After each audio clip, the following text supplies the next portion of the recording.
CBS 뉴스는 CBS 홈페이지 cbs.co.kr이나 노컷뉴스 홈페이지 노컷뉴스.co.kr, 스마트폰 애플리케이션과 팟캐스트를 통해 다시 보고 들으실 수 있습니다.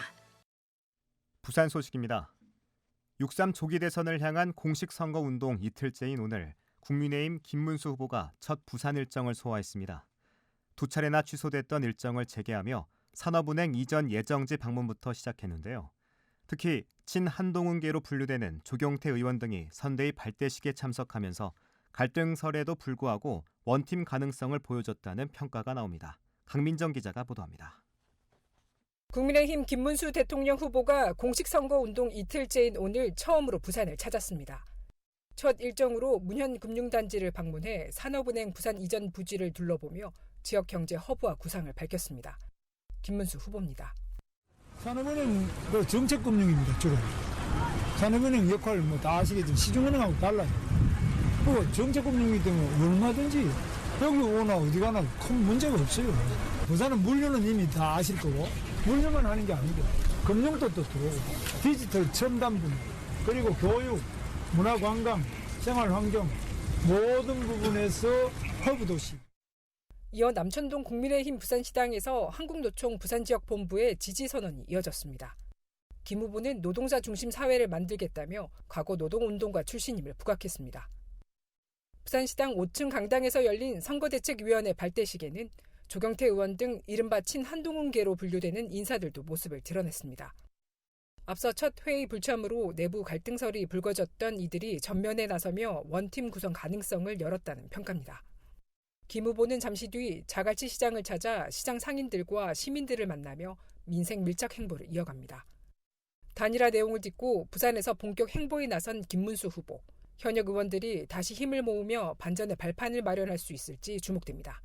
CBS 뉴스 강민정입니다. 더불어민주당 부산시당이 가덕신공항 개항 지연 사태에 대해 국토교통부와 부산시의 책임을 강하게 비판했습니다. 민주당 시정평가 대안특위는 오늘 부산시의회 브리핑실에서 기자회견을 열고 현대건설과의 수의계약 중단으로 최악의 경우 2035년 개항도 불투명하다며 진상규명을 촉구했습니다. 대안특위는 국토부는 기만적 행정을, 부산시는 무기력한 대응을 했다며 국회 조사와 책임자 처벌을 요구했습니다. 배터리 신화의 주역이었다가 상장 폐지 위기에 놓였던 2차 전지기업 금양이 개선 기간을 받아 최악의 사태를 피했습니다. 김혜경 기자가 보도합니다. 한국거래소 상장공시위원회는 어제 금양에 대해 내년 4월 14일까지 개선 기간을 부여했습니다. 이 기간 동안 금양의 주식 매매는 정지됩니다. 금양이 개선 기간 내 상장 폐지 이유를 해소하는 등 개선 계획을 성공적으로 진행하면 상장이 유지되고 거래도 재개됩니다. 하지만 그 반대일 경우 다시 상장 폐지 위기에 몰립니다. 앞서 금양은 지난 3일 최근 사업연도 재무제표에 대한 감사 보고서상 감사 의견이 의견 거절이라고 공시했습니다. 이는 상장 폐지 사유에 해당합니다. 또 지난해 9월 4,500억 원 규모의 주주 배정 유상증자 계획을 밝혔다가 철회하는 바람에 불성실 공시법인으로 지정됐습니다. 지난해에는 몽골광산의 실적 추정치를 부풀렸다는 논란으로 불성실 공시법인으로 지정되기도 했습니다. 이 같은 혼란 속에 부산세관은 금양 측의 자금이 부적절하게 흐른 정황을 포착해 수사 중입니다. 금양을 중심으로 2차 전지 산업을 전략적으로 키우려던 계획을 세웠던 부산시와 상당한 자금이 물려있는 부산은행 등은 긴장감 속에 상황을 예의주시하고 있습니다. CBS 뉴스 김혜경입니다. 지난달 부산 지역 폐기물 처리장과 야적장에서 발생한 대형 화재는 버려진 배터리가 원인으로 드러났습니다. 소방당국은 정해진 방법대로 폐 배터리를 처리해달라고 당부하고 나섰습니다. 보도에 정혜린 기자입니다. 지난달 12일 부산 사하구 YK스틸 야적장에서 난불은 고철 더미를 모두 태우고 43시간이 지나고 나서야 진화됐습니다. 시커먼 연기와 타는 냄새 때문에 주민들은 장시간 고통을 겪어야 했습니다.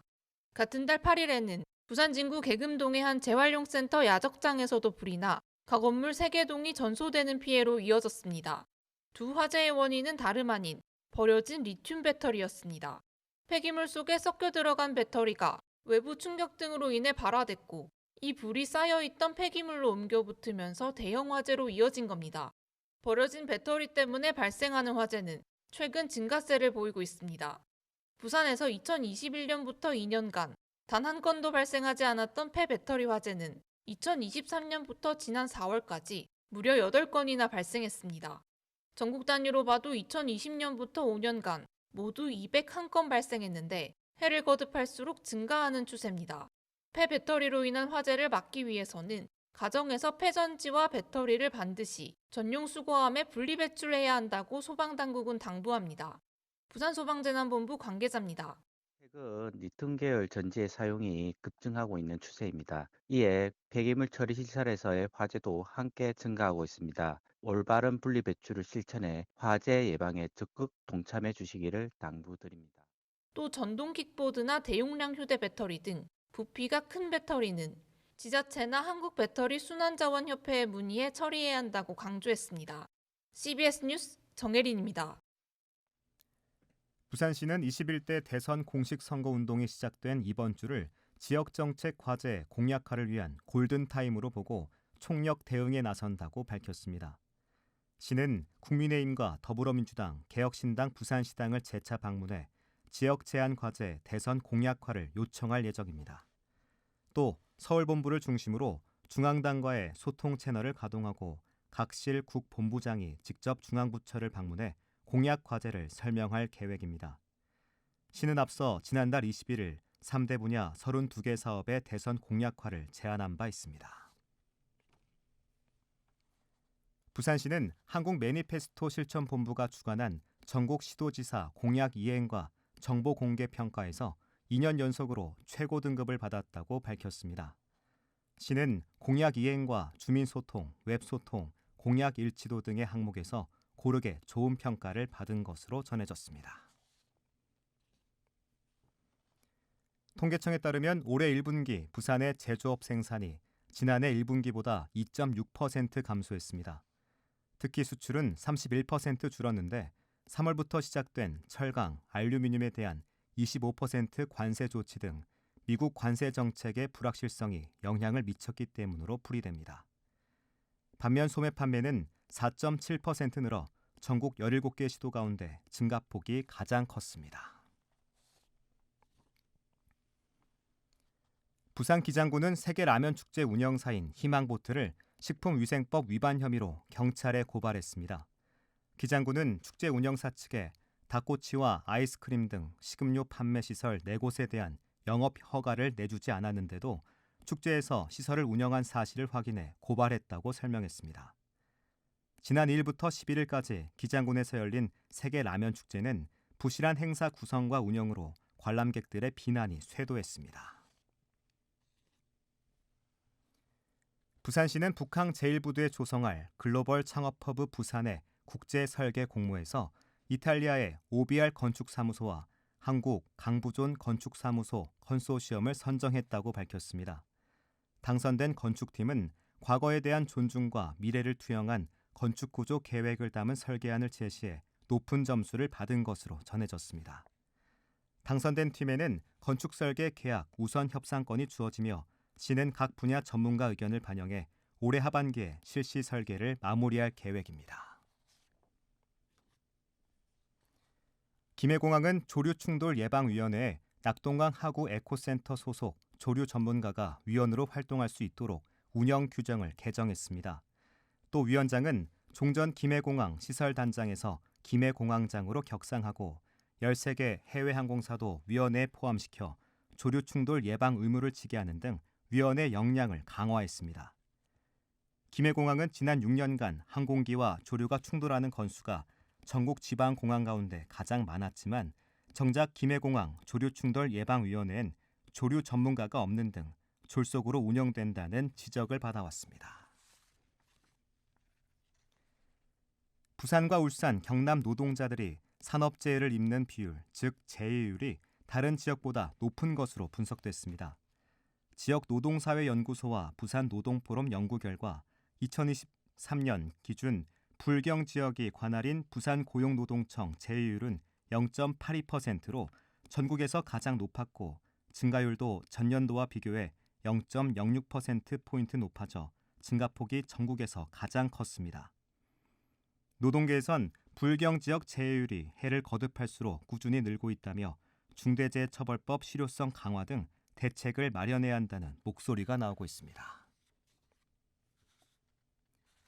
부산시가 강서구에 폐자원 재활용 산업단지를 조성하는 방안을 검토하자 일대 주민들이 거세게 반발하고 있습니다. 사업 예정지로 알려진 강서구 장락마을 일대 주민들은 재활용 산단이 들어서면 환경 유해 물질에 노출될 위험이 크다는 이유로 사업을 반대하는 내용의 민원을 최근 한 달간 838건 접수했습니다. 이에 대해 부산시는 아직 검토 단계인 데다 사업 진행 여부가 확실치 않은 상황이며 만약 산단 조성이 본격화하면 주민 의견 수렴 과정을 충분히 거치겠다는 입장입니다. 끝으로 날씨입니다. 부산은 내일 종일 맑은 날씨를 보이겠습니다. 아침 최저 기온은 15도, 낮 최고 기온은 21도로 오늘과 비슷하겠습니다. 대기가 건조해 산불 등 화재 예방에 주의하셔야겠습니다. 부산의 지금 기온은 19.6도, 습도는 72%입니다. 부산 CBS 저녁 종합 뉴스를 마칩니다. 지금까지 진행해 엔지니어 최혜지, 기자 박중섭, 아나운서 국지일이었습니다.